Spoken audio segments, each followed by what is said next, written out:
Pauline Luna, binunyag na ang tunay na ama ni Tali. Marvin Agustin, tunay na ama. Isang nakakagulat na balita ang bumunyag sa mundo ng showbiz matapos ibunyag ni Pauline Luna ang tunay na ama ng kanyang anak na si Tali.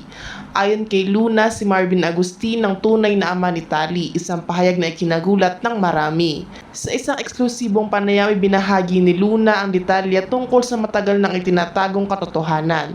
Ayon sa kanya, nagpasya siyang buksan ang usaping ito upang mabigyan ng kaliwanagan ng mga espekulasyon at haka-haka na matagal nang umiikot sa mundo ng industriya ng showbiz.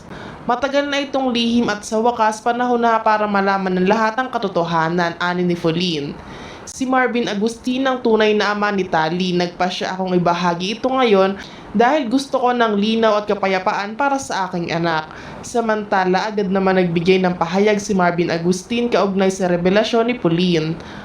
Ayon sa aktor, tanggap niya ang lahat ng ito at handa siyang gampanan ang kanyang tungkulin bilang ama ni Tali. Isang malaking karangalan para sa akin na maging ama ni Tali.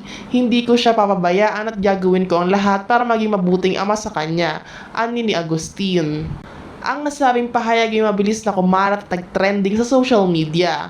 Maraming tagahanga at kapwa-artista ang nagpahayag ng kanilang suporta kay Pauline Luna at Marvin Agustin sa bagong kabanata ng kanilang buhay bilang mga magulang ni Tali.